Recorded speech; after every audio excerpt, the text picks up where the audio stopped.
বৃষ্টি হলে লাঞ্চে বা ডিনারে খিচুড়ি খাওয়ার একটা ক্রেভিং হয়ে যায়, আবার অনেক সময় ভাজা পোড়া খাওয়ার ক্রেভিং হয়। রিসেন্টলি কিন্তু আকাশের অনেক মন খারাপ, যার জন্যই হঠাৎ হঠাৎ বৃষ্টি চলে আসে। আর হঠাৎ বৃষ্টির সময় হঠাৎ সলিউশন গরুর মাংসের ভুনা খিচুড়ি। এটা কিন্তু যতটা ঝরঝরে দেখছেন ঠিক ততটাই টেস্টি হয়েছে খেতে। আমি এখানে 1/3 কাপ ডাল ভেজে নিচ্ছি। এই ডালটা কিন্তু ভেজে রান্না করলে খিচুড়িতে খুব সুন্দর একটা স্মেল আসে। ডাল ভাজা হয়ে গেলে আমি একটি পাত্র গরম করে নিয়েছি এবং তার মধ্যে 1/2 কাপ সরিষার তেল দিয়ে দিচ্ছি এবং 1 কাপ সমান পেঁয়াজ কুচি দিয়ে দিচ্ছি। পেঁয়াজ দেওয়ার সাথে সাথে আমি 6-7টা এলাচ দিয়ে দিচ্ছি, 3-4 টুকরা দারচিনি দিচ্ছি এবং একটা তেজপাতা দিচ্ছি, 12টা আস্ত লং দিচ্ছি। আপনারা চাইলে গুঁড়া করেও ব্যবহার করতে পারেন।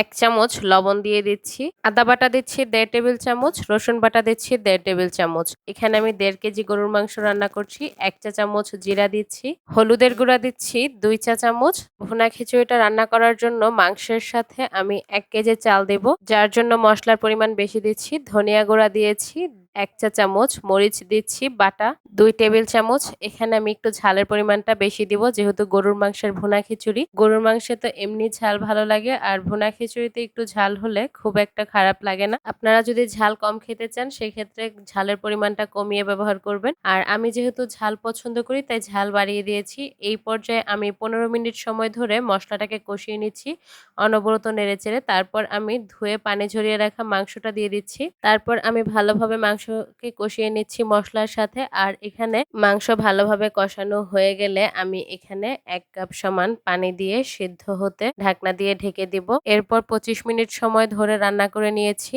এবং মাংসটা যখন সিদ্ধ হয়ে এসেছে এই পর্যায়ে আমি 1 চা চামচ গরম মসলা দিয়ে দিচ্ছি।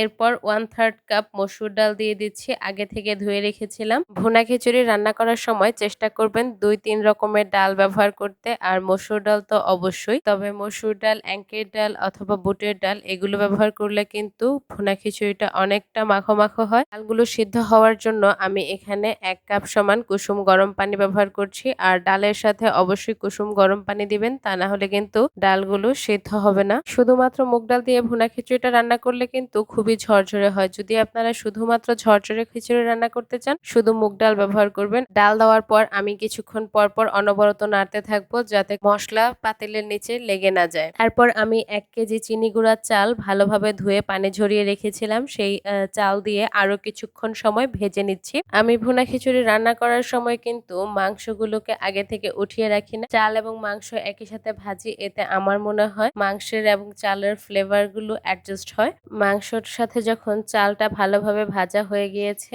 তখন কিন্তু বোঝা যাবে অনেকটা ঝরঝরে হয়ে যাবে এবং পাতিলের মধ্যে কিন্তু কোনো রকম মশলা লেগে যাবে না। এই পর্যায়ে 6-7টা কাঁচামরিচ দিয়ে দিচ্ছি এবং চালের দ্বিগুণ পানি দিয়ে দিচ্ছি। আমি আগে থেকে চালগুলো মেজারমেন্ট কাপে মেপে নিয়েছিলাম এবং সেই মেজারমেন্ট কাপের প্রতি 1 কাপ চালের জন্য 2 কাপ পানি নিয়েছি এবং পানিটা কুসুম গরম পানি নিয়েছি। তারপর আমি কেওড়া জল এবং গোলাপ জল একসাথে মিক্স করে 2 টেবিল চামচের সমান দিয়ে দিচ্ছি। এই পর্যায়ে চুলার হিট মাঝারি আঁচে রাখবেন। আর গরুর মাংস কিন্তু সবসময় মাঝারো আঁচে রান্না করলে বেশি মজা লাগে খেতে।